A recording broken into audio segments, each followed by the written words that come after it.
Shalom, saya Daniel Prianto Pakpan. Saya berkuliah di Institut Agama Kristen Blitar Rutung. Di sini saya akan menjelaskan materi tentang pilar-pilar pendidikan yang dibimbing langsung oleh dosen pengampu Elena Turnip, MPD. Di sini saya dikawani oleh dua kawan saya yang bernama Ayuan Dahuta Galung dan juga Siti Arliana Mani. Pilar-pilar pendidikan. Pengertian umum dari pilar-pilar pendidikan adalah tiang atau penunjang dari suatu kegiatan usaha, pengaruh, perlindungan, dan bantuan yang akan diberikan kepada anak didik yang bertujuan untuk mendewasakan anak.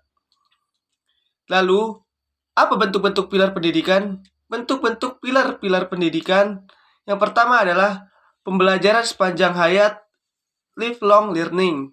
Yang kedua, pengetahuan, keterampilan, dan nilai-nilai, knowledge, skills, and evaluation. Yang ketiga, kewargaan global, atau bisa juga disebut dengan global citizenship.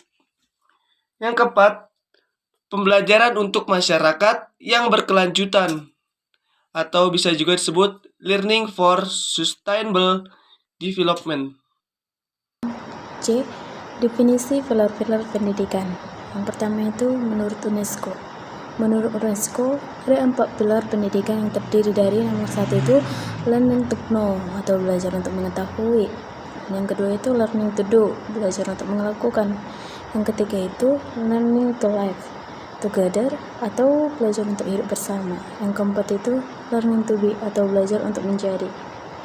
Keempat pilar ini dianggap penting untuk mencapai tujuan pendidikan yang lebih luas, yaitu menciptakan masyarakat yang berbudaya, terdidik, dan berkelanjutan. Yang kedua itu menurut Jacques Delors. Jacques Delors atau mantan Presiden Komisi Eropa menyatakan bahwa ada 4 pilar pendidikan yang esensial, yaitu yang pertama learning to know atau belajar untuk mengetahui. Yang kedua, learning to do, belajar untuk melakukan. Yang ketiga itu learning to live together atau belajar untuk hidup bersama. Dan yang keempat, learning to be atau belajar untuk menjadi. Menurut Delors, keempat pilar ini harus saling mendukung dan terintegrasi dalam pendidikan, sehingga menciptakan individu yang berpengetahuan luas, berakhlak, dan berkompeten. Yang ketiga itu menurut Edgar Faure. Edgar Faure atau mantan Perdana Menteri Prancis juga mengemukakan 4 pilar pendidikan, yaitu yang pertama learning to know atau belajar untuk mengetahui. Yang kedua itu learning to do atau belajar untuk melakukan.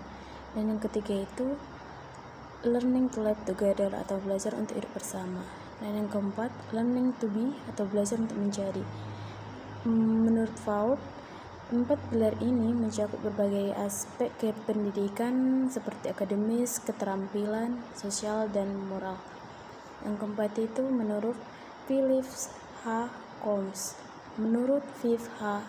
Combs atau mantan Direktur Jenderal UNESCO mengemukakan 3 pilar pendidikan, yaitu knowledge atau pengetahuan, skill atau keterampilan, dan yang terakhir itu value atau nilai. Menurut Combs, ketiga pilar ini harus terintegrasi dalam pendidikan sehingga menciptakan individu yang terdidik secara menyeluruh dan siap menghadapi tantangan masa depan. Dan D, contoh pilar-pilar pendidikan. Pilar pendidikan yang pertama yaitu dengan cara belajar untuk mengetahui. Yang kedua itu pilar pendidikan yang kedua adalah learning to do, yaitu dengan cara belajar untuk keterampilan melakukan sesuatu. Dan yang ketiga, pilar pendidikan yang ketiga adalah learning to be, yaitu dengan cara belajar untuk menjadi seseorang. Dan yang keempat, terakhir, pilar pendidikan yang keempat adalah learning to live together, yaitu dengan cara belajar untuk menjalani hidup bersama. Penerapan pilar-pilar pendidikan dalam kehidupan sehari-hari. Yang pertama itu pilar pendidikan moral dan karakter. Pilar ini meliputi pengembangan nilai-nilai etika, moralitas, dan karakter yang baik. Nilai-nilai seperti integritas, disiplin, tanggung jawab, kejujuran, dan kerjasama harus diterapkan dalam kehidupan sehari-hari. Misalnya, ketika Anda bekerja, Anda harus memegang prinsip integritas dan jujur dalam segala hal, termasuk menghindari tindakan curang atau merugikan orang lain. Yang kedua, pilar pendidikan, pengetahuan, dan keterampilan. Pilar ini meliputi pengembangan pengetahuan dan keterampilan dalam bidang tertentu. Setiap orang harus tetap terus belajar dan mengembangkan keterampilannya agar bisa beradaptasi dengan perubahan dan meningkatkan produktivitas. Contohnya, ketika Anda bekerja, Anda harus memperbarui pengetahuan dan keterampilan Anda agar dapat mengatasi tantangan dan memenuhi tuntutan pekerjaan. Yang ketiga, pilar pendidikan fisik dan kesehatan. Pilar ini meliputi pengembangan kesehatan fisik dan kesejahteraan mental. Kesehatan yang baik memungkinkan seseorang untuk berfungsi dengan baik dan menikmati kehidupan dengan lebih baik. Contohnya, menjaga pola makan yang sehat, berolahraga secara teratur, dan menghindari kebiasaan buruk seperti merokok atau minum alkohol. Yang keempat, pilar pendidikan sosial dan budaya.